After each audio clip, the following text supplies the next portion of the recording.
Welcome to The Explainer. So let's talk about a president who, on one hand, opens relations with China, creates the EPA, and wins this massive landslide election, only to become the only U.S. president in history to resign in disgrace.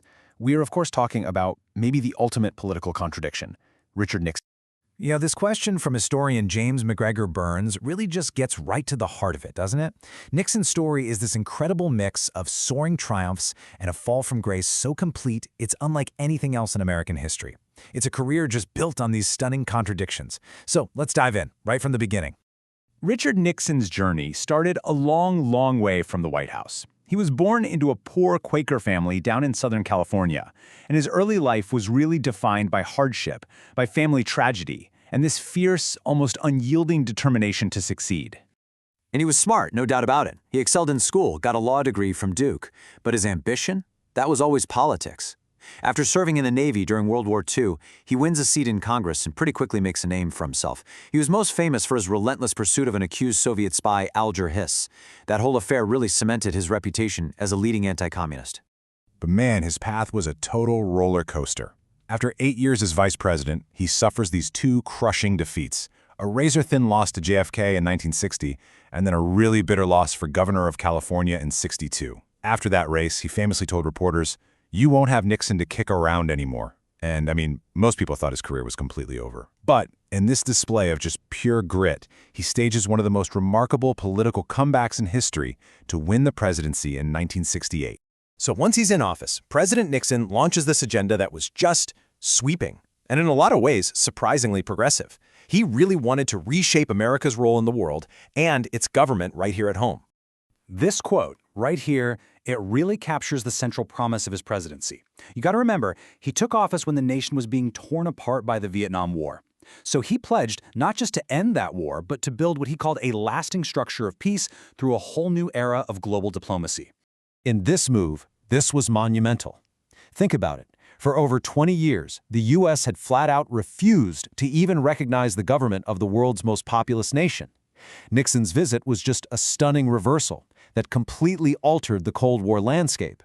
He was brilliantly playing China and the Soviet Union against each other. Now, on the domestic front, his record might actually surprise you. This is the guy people saw as a hardline conservative, right? Well, he created the Environmental Protection Agency by executive order, established the Occupational Safety and Health Administration, that's OSHA, and signed the Clean Air Act. I mean, that's a powerful environmental legacy right there. And believe me, the list just goes on. He pursued détente, that's an easing of tensions with the Soviet Union, which led to a major arms control treaty. He's the one who ended the military draft. He presided over the moon landing, launched the war on drugs, and completely upended the global economy by ending the dollar's direct link to gold. It was a presidency of just constant transformative action. And wow, did the voters reward him for it? In 1972, he won one of the most overwhelming landslide victories in American history. We're talking 49 out of 50 states. At this moment, he was at the absolute peak of his power. But even at this moment of total triumph, a scandal was quietly brewing.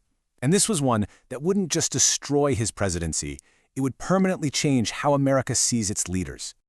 It all started with something his press secretary just brushed off as a third-rate burglary at the Watergate hotel complex. But this was no ordinary crime. It was actually part of a much broader campaign of illegal dirty tricks against political opponents. And the attempt to cover it all up, well, that reached the highest levels of the White House. The whole thing unraveled over 2 long years. First the break-in, then the cover-up.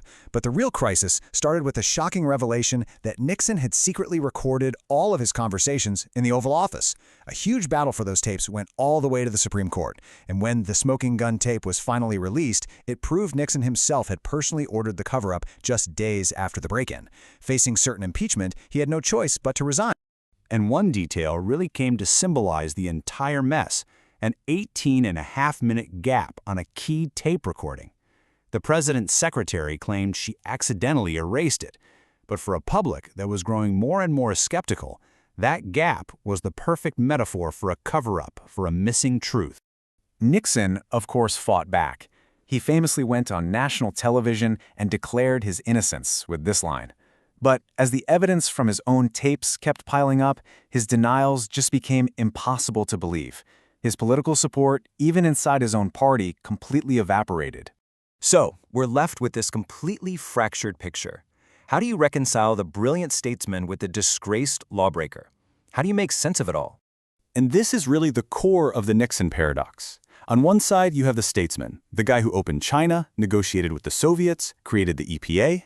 Then on the other side, you have the lawbreaker, who oversaw a criminal conspiracy, obstructed justice, and abused the power of his office. In the end, one single act overshadows everything else. His resignation was an unprecedented national trauma. It just shattered the public's faith in the presidency and left this lasting legacy of cynicism and mistrust that, you could argue, still lingers to this day. So we come right back to that central question. Was he a brilliant statesman, or was he a crook? The truth is, he was both. The same ambition and deep insecurity that drove him to seek peace with his enemies also led him to treat his political opponents as enemies of the state.